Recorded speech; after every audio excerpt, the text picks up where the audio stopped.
우리 예수님의 탄생은 우리 인류 역사의 분기점이 됩니다. 기독교 역사의 분기점이 됩니다.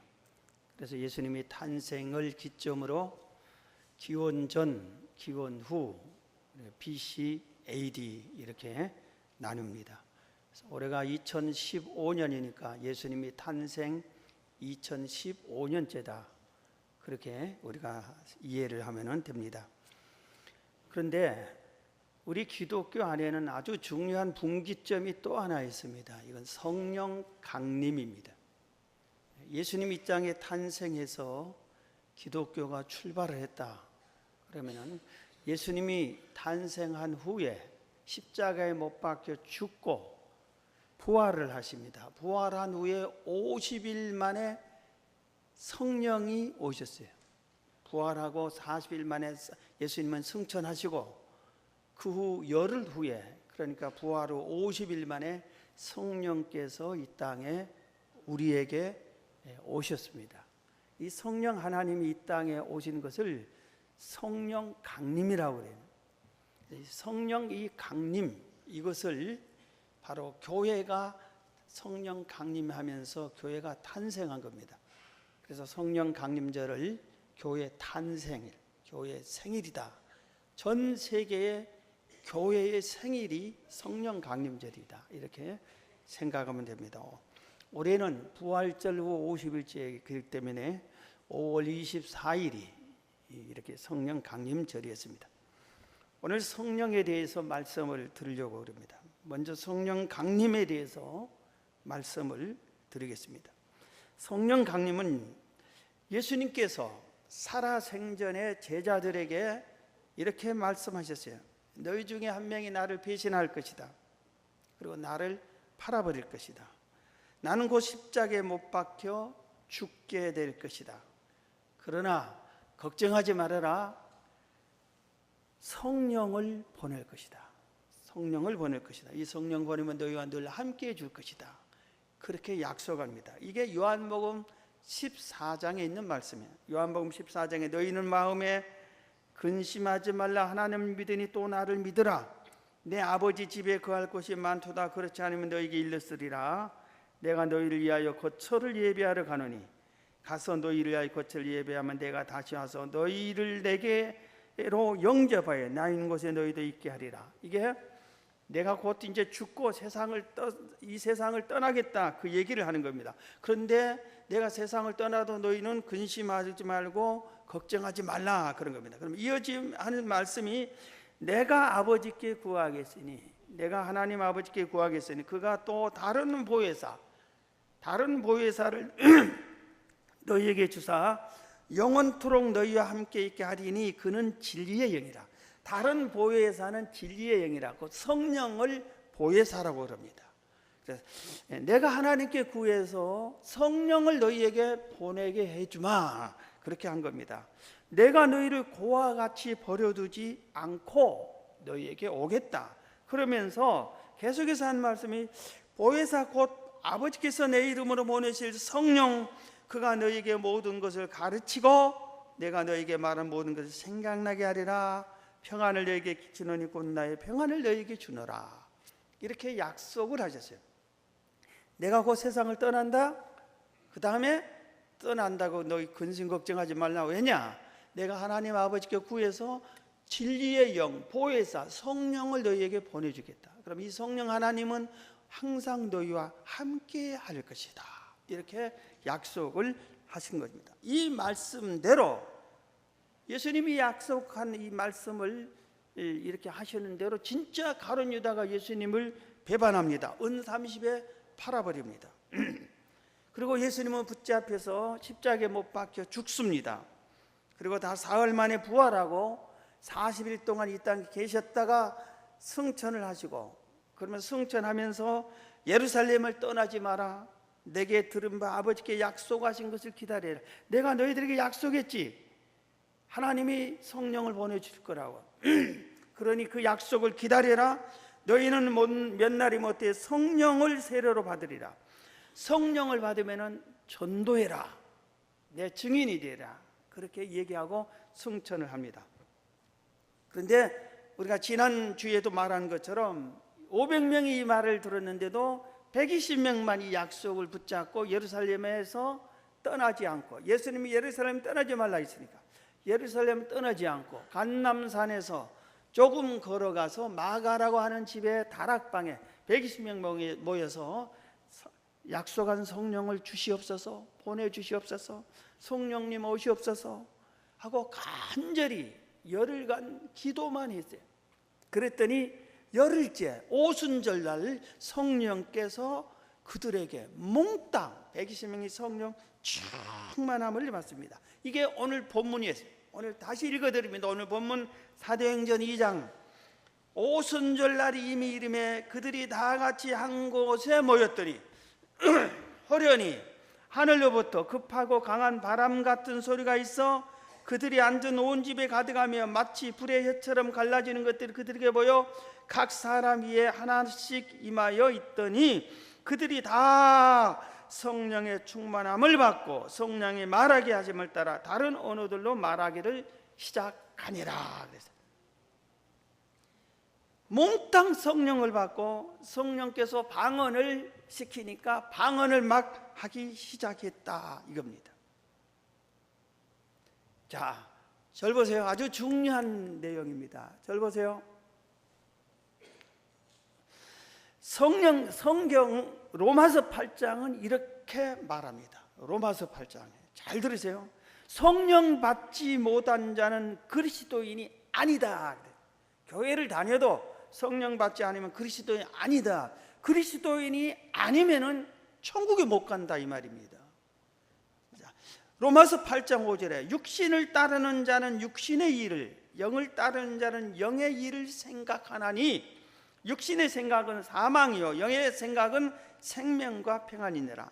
육신의 생각은 하나님과 원수가 되나니 이는 하나님의 법에 굴복하지 아니할 뿐 아니라 할 수도 없습니다. 육신에게 있는 자들은 하나님을 기쁘시게 할 수 없느니라.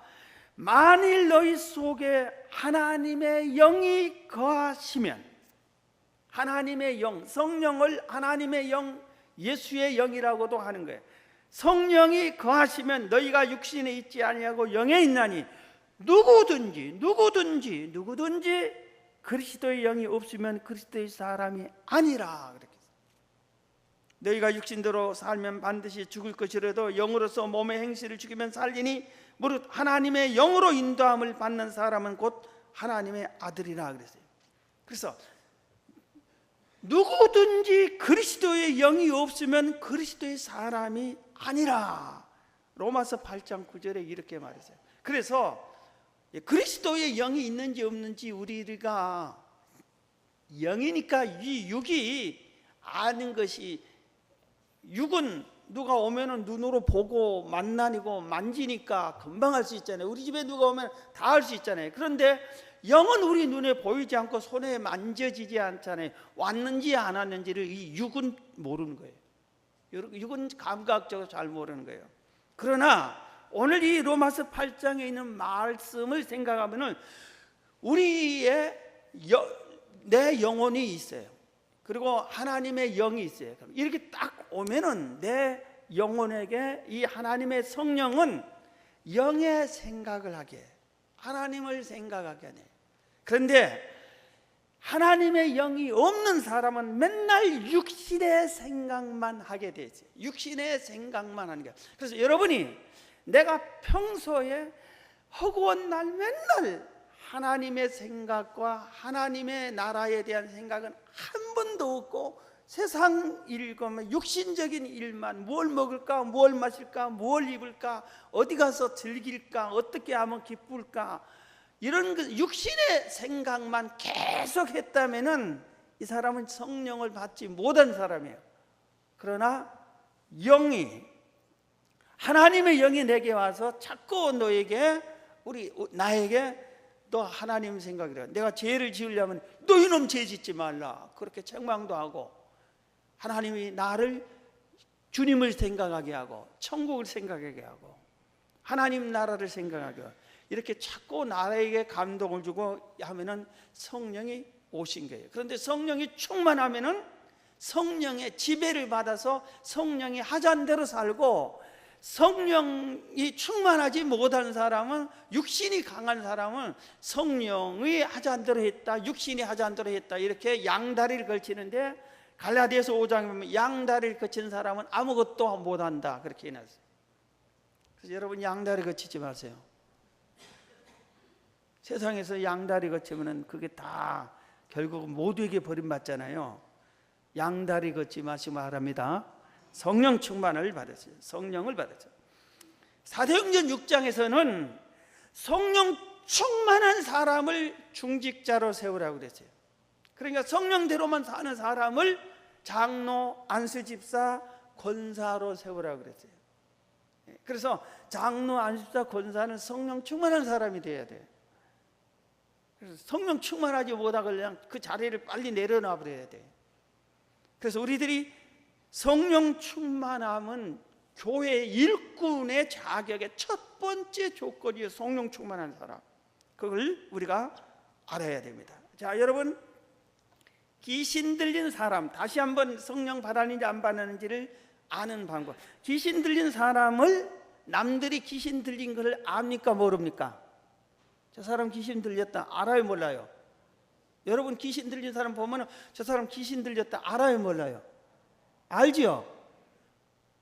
행동이 다르잖아요. 눈동자가 다르고 말이 다르고. 그리고 귀신 들려하면서 남이 알아요. 저 사람 귀신 들렸구나. 그 다음에 본인도 아는 거예요. 나중에 그거 고침을 받거나 정신이 귀신이 지배한 것을 물리창 순간 또 뭐 할 때 제정신이 왔을 때는 압니다. 본인도 알고 남도 알아.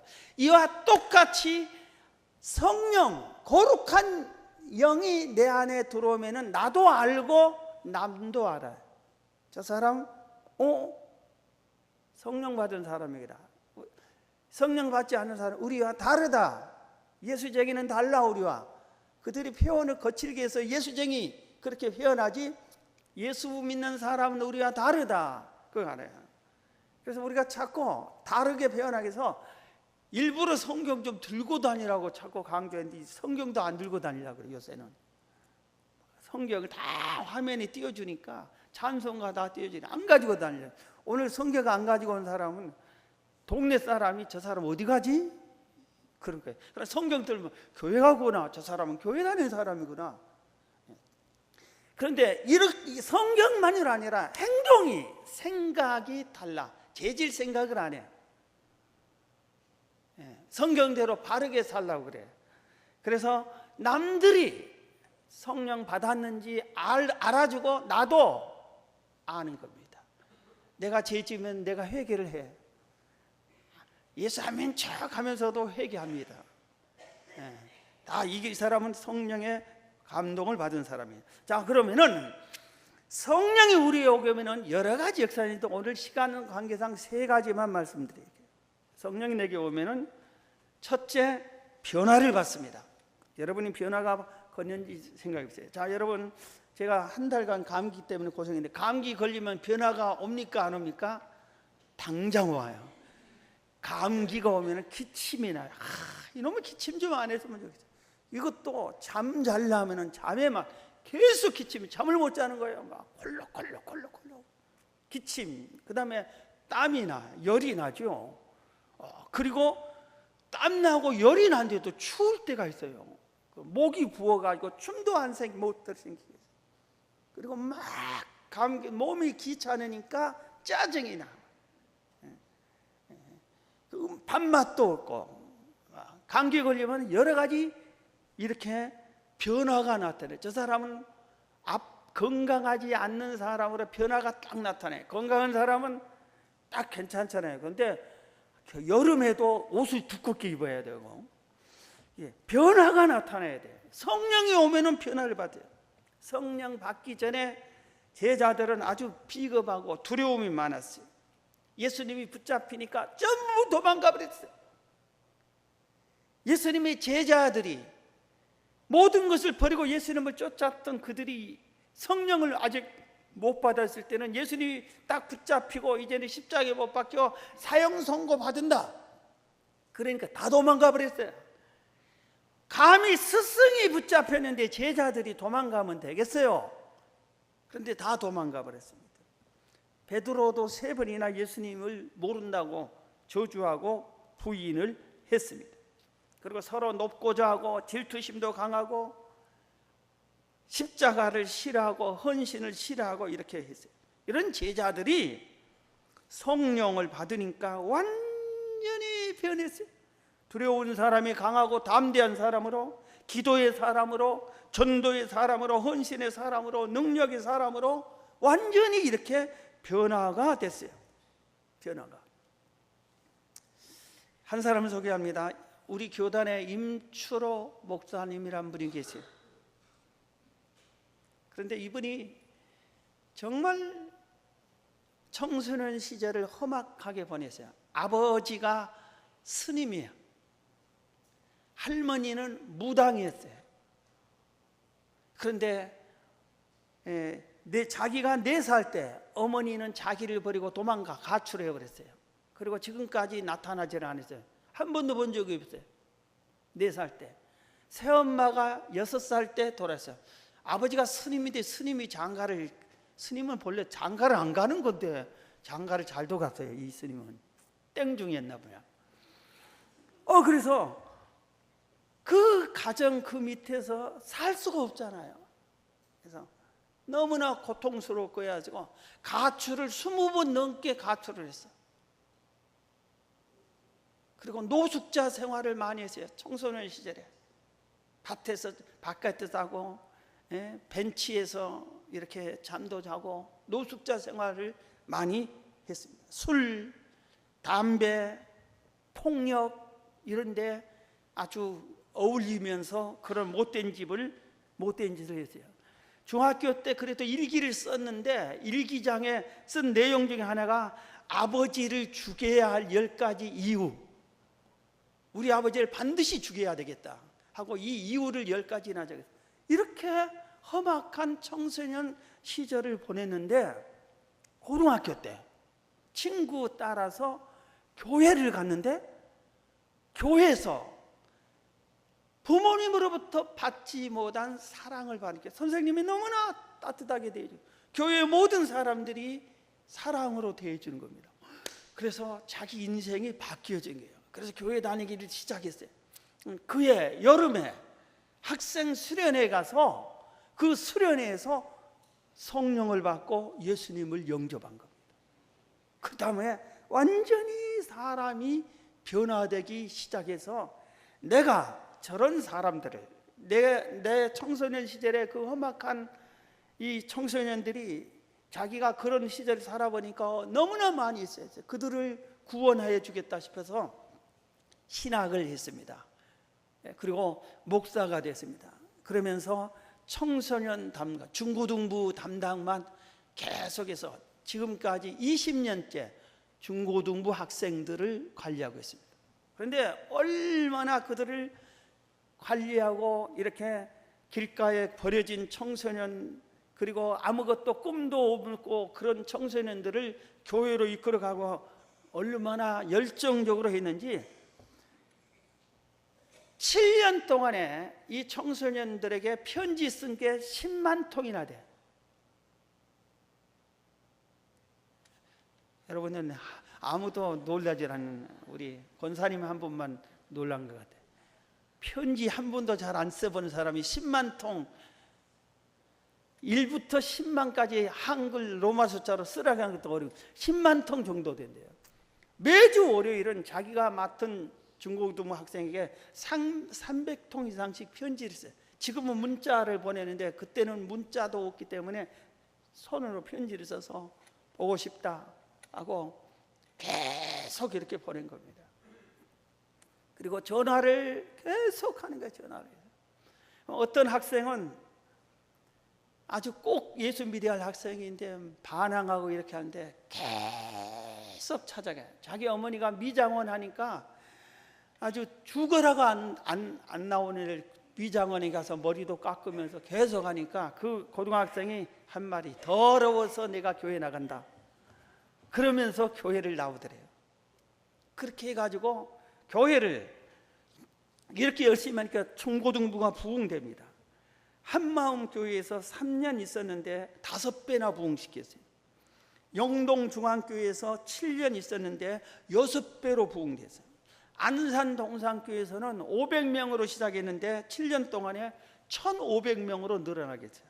전부 다 막 이렇게 한 배, 두 배가 아니라 막 엄청나게 부흥을 시켰어요. 지금은 안산고등학교, 안산에서 제일로 유명한 고등학교가, 서울대학 제일 많이 보낸 학교가, 전국에서 제일로 많이 보낸 학교 중에 하나가 안산고등학교입니다. 안산 동산교회에서 세운 고등학교예요. 근데 그 고등학교의 교목으로 지금 또 중고등학생들을 가르치고 있습니다. 청소년 시절에 20번이나 가출하고 노숙자 생활하고 술, 담배, 폭력 서클에 가입해서 맨날 못된 짓만 했던 이 사람이 예수 믿고 성령 받으니까 180도로 변화가 됐어요. 할렐루야.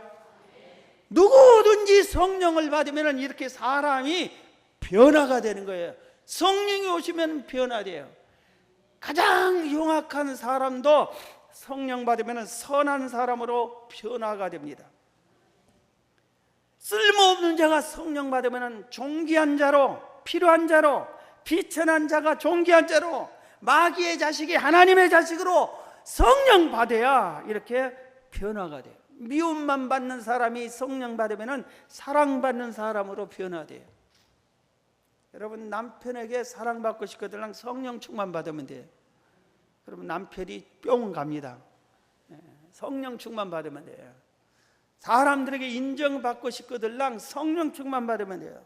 그러면 성령께서 인정받는 사람으로 변화시켜 주는 거예요.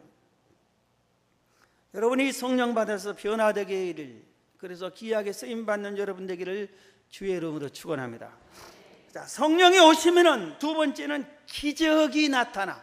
내 삶에 기적적인 사건이 계속 나타나. 사도행전 2장 43절에 보면 사람마다 두려워하는데 성령이 임하니까 모든 사람들이 성령 받은 사람을 보고 두려워했어요. 사도들로 말미암아 기사와 표적이 많이 나타나요. 기사와 표적, 이 표적이란 말이 이적이란 뜻이에요. 기적이란, 기적이 막 나타나더라, 이게 있습니다. 성령 충만을 120명이 몽땅 받아가지고 120명이 방언을 말하기 시작했어요. 그러니까 막 전에는 숨어가지고 예수 믿는 사람 잡아서 예수님을 죽여버리고 예수 믿는 사람을 다 없애게 되겠다고 하니까 핍박이 심해서 숨어있는 이 사람들이 성령 받고 나니까 막 큰 소리로 외쳤습니다. 모든 사람들에게 외쳤습니다. 아무 데서나 막 기도하고 하나님은 살아계신다, 천국이 있다, 너희들이 죽인 예수님이 하나님의 아들이었고 너희들의 온 인류의 죄를 대속해서 죽었다, 죽음으로 끝난 줄 알지 사흘 만에 부활하셨다, 그리고 부활하시고 승천하셨다. 우리가 술 취한 것이 아니다. 성령 받고 방언을 하니까 술 취했다고 그랬어요. 술 취한 것이 아니다. 성령이 오신 것이다. 하나님의 신이, 하나님의 영이 내 안에 오신 것이다. 그러면서 너희들도 회개하고 너희들이 죽인 예수님을 믿어야 제사함 받고 천국 간다. 그렇게 했더니 놀랍게도 그날 3,000명이나 회개를 했어요.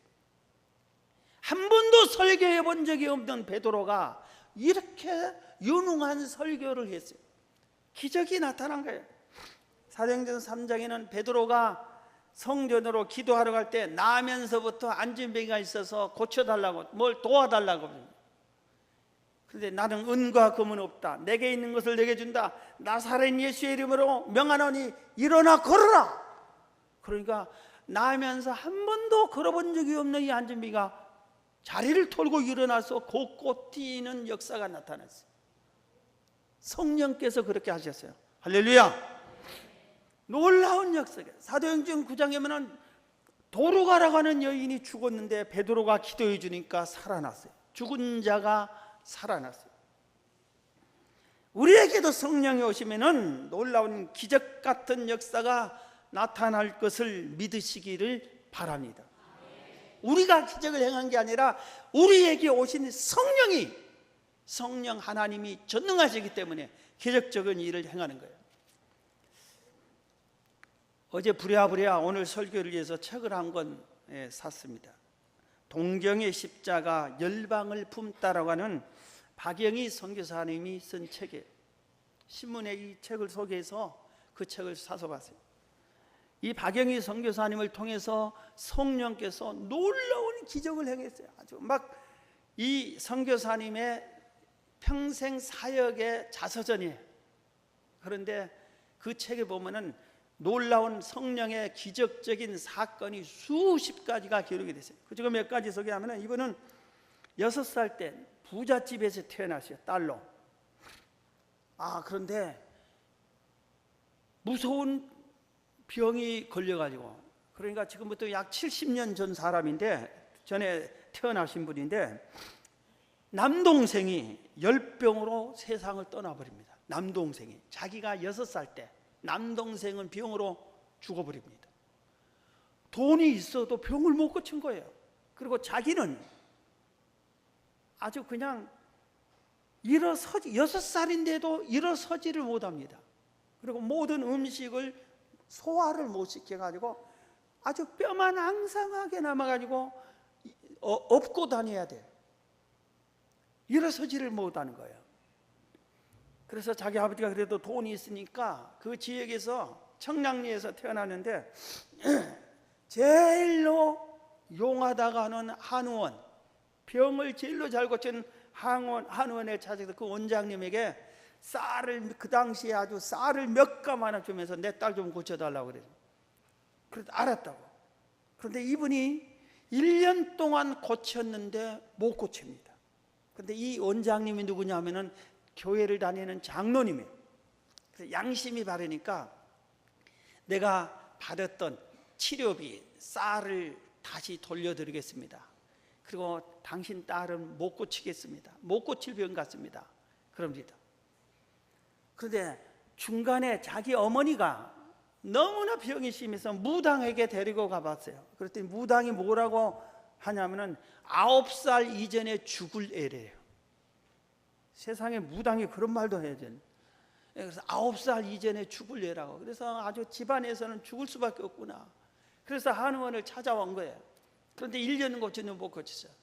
그래서 이 아버님이 그래도 이럽니다. 당신은 우리 지역에서 제일로 병을 잘 고치는 의사인데 그래도 무슨 수를 써보세요. 내가 돈은 다 드릴게요. 그럽니다.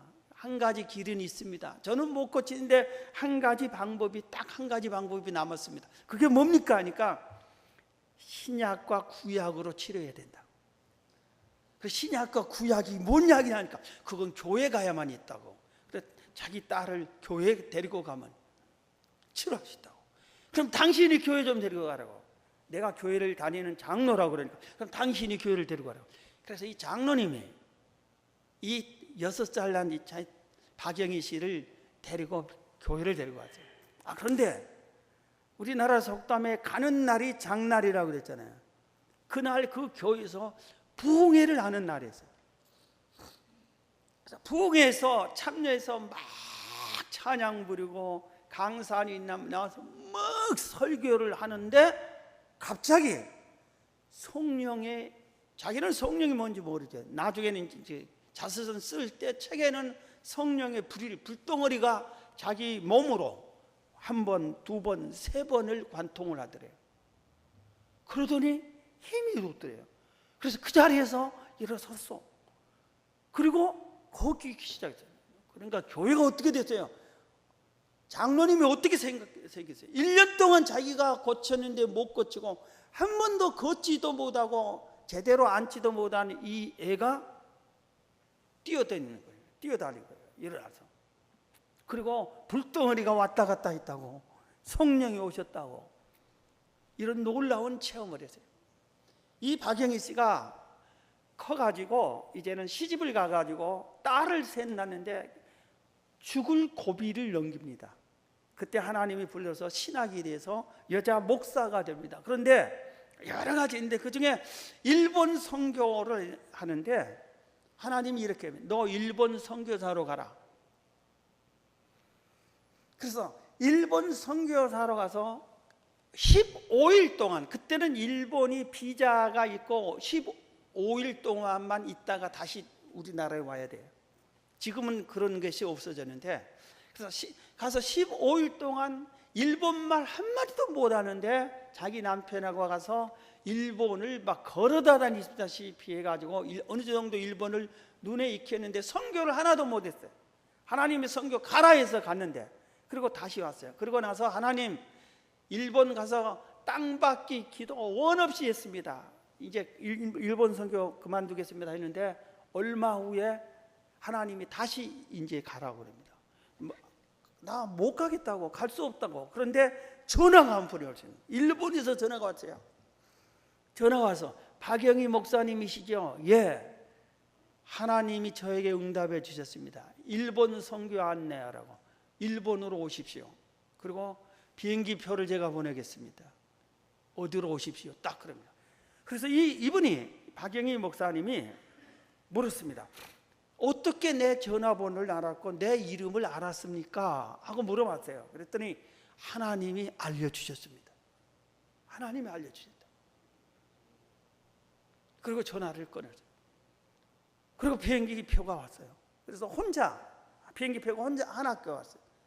그래서 얘기한 대로 거기를 딱 찾아갔더니 그 사람이 평생 나름대로 선교했는데, 하나님께서 여기는 박영희 목사가 와서 해야 성공한다. 너는 이제 그만두라. 박영희 선교한테 물려주라. 하나님이 그렇게 알려줬대. 그리고 하나님이 박영희 목사, 박영희 전화번호를 알려줬대. 그래서 전화한 거예요. 이분은 평생 하고 이렇게니까 속이 좀 상했어요. 자기는 실패하게 하고 다른 사람을 보내주니까 하나님 해도 너무합니다 하고, 박영희 목사님 왔는데도 퉁명스럽게 다 이렇게 넘겨주고, 그리고 비행기 표 3번 한국에 왔다 갔다 할 표 끊어주고, 그러고 나서 모든 걸 인계해주고는 가버렸는데, 거기가 일본은 전도하기가 아주 어려워요. 교회 예배당이 15평, 17평밖에 안 되는 조그마한 예배당이에요.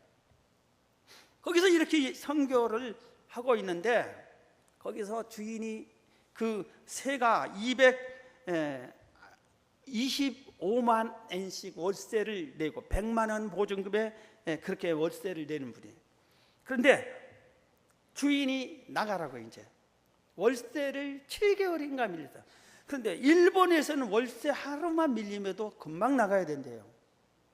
그런데 7개월 정도 밀렸는데도 주인이 봐줬다가 그냥 나가기만 하면 된다고.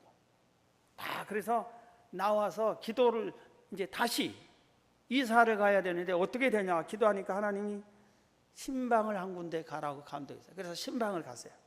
그분은 신방 오라고도 아는데 하나님이 했어요. 일본에서는 신방을 안 한답니다. 그리고 왜냐하면 전부 다 자기 사생활을 노출 안 시키기 위해서 신방 요청을 안 했대요. 근데 신방 요청 안 한 데를 갔다가는 큰일 난대요. 안 가야 된대요. 그런데도 하나님은 가라고 하는 그 집사님에게 집에 신방을 갔어요. 그러니까 다행히 받아주었는데, 신방을 마치고 점심 식사를 대접해서 점심을 먹고 사거리에서 신호등을 딱 기다리고 있는데, 하나님께 그때도 막 계속 기도를 한 거예요. 우리 이제 이사 가야 하는데 어떻게 해야 됩니까? 하는데 하나님께서 건물 하나를 딱 보여주더래요. 거기에 사거리 한쪽에는. 그래서 저 2층으로 가보라고, 거기 거리를 옮기라고. 그래서 무작정 그리 갔어요. 그리고 1층이 보니까 마침 한국인이 판매하는 교포가 장사하는 것이에요. 이 목사님은 일본 말을 잘 몰라요. 마침 한국인이 있어요. 그래서 2층에 새 얻으러 왔다니까 거기 식품가게는 2층에 새 4번 내놓은 적이 없다고. 그런데 하나님이 보냈다고. 그리고 와서 딱 올라가니까 진짜 비어있고 거기가 새를 내놓는 거예요. 그래서 주인한테 좀 연락해 달라고. 그래서 주인의 연락해서 그 다음날 만났는데, 식품점 하는 교포가 말해, 우리 이 건물 주인은 야쿠자 출신이라고, 우리 사장님이 정말 험악한 사람이라고.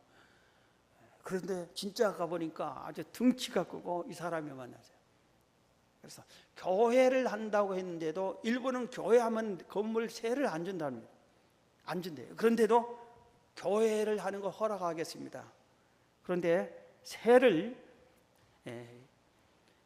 보증금 500만 원에 월세 45만 원입니다. 전에 꼭 배나 되는 것을 요구했어요. 그래서 통역한테 이렇게 얘기를 하라 해야 돼요. 나는 돈이 없습니다. 보증금도 없습니다. 월세도 20만 원밖에 못 주겠습니다. 그렇게 하라고. 그렇게 이 통역에 대한 우리 교포가 말도 안 되는 소리를 해서 어안이 벙벙하니까 빨리 하라고, 통역하라고. 그래서 돈이 없고 20만 원밖에 없다니까 이 야쿠자 출신 사장님이 우락부락하고 한 5분 동안 얘기를 안 틀어. 그러더니 보증인 데리고 오라고 해주겠다고. 그래서 보증인이 있냐고 하니까 예 그랬대요. 일본에서는 이렇게 계약서 보면 보증인이 반드시 있어야 된대. 이 외국인이 물건을 얻을 때는 보증인이 있어야 된대. 일본 사람으로. 그런데 아무도 없어요. 그래도 보증인이 있다고 하니까 아 나는 하나님이 보증이라고. 예 있다고. 예. 즉시 대답했어요. 그런데 나중에 보증인이 누구냐고 물으면 하나님이라고 대답하려고 했는데 그럼 내일 계약서 씁시다. 보증인 데리고 오세요. 그랬어요. 근데 혼자 왔어요. 보증인 왜 안 왔냐니까 아니 나는 보증인이 하나님이라고. 그러니까 이분이 어이가 없어가지고 보증인 쓴 보증인 자리에 하나님 딱 쓰려고 했는데 자기가 그 사장님이 자기 이름을 쓰더래요. 자기가 보증서 주겠다고. 그리고 사인해주고 가지고 월세 45만 원에 낸 것을 20만 원으로 그렇게 해가지고 기적적으로 이렇게 옮겼어요. 이런 일이 비일비재한 일본에 14개 교회를 세웠습니다. 아무것도 없이 하나님이 가라 하니까 가서. 이 말씀을 준비하면서는 저도 고등학교 때 성령을 받았는데 수많은 기적적인 역사가 있는데 딱 한 가지만 얘기해 드릴게요. 제가 전도사 시절에 있을 거예요. 성내동 저기 번덕에서 목회할 때 광화문에 있었어요. 가방에 성경 찬송가하고 노트하고 있었어요. 그리고 삼각산에서 왔다는지 아니면 교보문고를 갔든지 그래 광화문에서 이제 있는데 교보문고에 있었을 거예요. 이렇게 있는데 하나님께서 우리 교회 성도 한 분이 번동인데 성내동에 있는 성도가 있어요. 신방을 가라고. 지금 신방 가라고 그랬죠. 그래서 그분이 번동에서 살았어요. 우리 교회 번동에서. 지금 강북구 번동에서 같이 했었는데 우리 교회 여전도 회장이었어요. 이사를 갔어요. 강동구 성내동으로. 근데 거기서 여기까지 오기가 얼마나 힘들겠어요. 시간이 뭐 1시간 반 넘게 이렇게 버스를 갈아타고 와야 되고 얼마나 힘들겠어요. 근데 여전도 회장이니까 몇 개월 나왔어요. 그래서 그 집을 이제 신방 가서 알아놓고 신방도 갔고 그래서 잘 아는데 갑자기 신방 가라니까 나 혼자였는데 그때. 그래서 부랴부랴 그 신방으로 가세요. 신방 가서 아파트 조그마한 아파트에서 살았는데 아파트 문을 띵동하고 여니까 문을 열고 우리 집사님이 여자 집사님이 나왔어요. 그래서 깜짝 놀라는 거예요. 저를 보고. 그래서 어떻든 이제 왔으니까 들어오라고 그래서 딱 들어가 보니까 남자 한 명에 여자분들이 서너 4명 정도가 딱 둘러있고 우리 집사님하고 앞에. 그런데 성경책에 나와 있어요. 그게 뭐냐 알고 보니까 이 집사님이 이사 온 걸 알고 예수 믿는 걸 알고 그 교회에서 전도해가지고 우리 번동까지 간 것을 알고 가까운 우리 교회 오라고 해서 이 우리 여전도 회장 우리 있어요. 마음이 흔들려서 이제 가까운 교회를 가기로 마음을 굳히고 목사님 신방에서 예배를 딱 드리려고 예배 드립시다 하는데 띵동 하고 제가 면했는데 그래가지고 이 집사님이 목사님이 와서 그 목사님도 좀 배짱이 좋더라고요. 우리 교회 성도잖아요. 그럼 내가 신방 왔잖아요. 그럼 죄송하다고 나가야 되는데 예배 드리려고 하는 거니까 예배를 드립시다 하고 나더러 기도시키고 자기가 설교하더라고요. 그리고 예배를 딱 마치고 가. 그리고 그래서 집사님이 나와서 여차여차해서 사실 그랬다고. 그래서 제가 이랬지.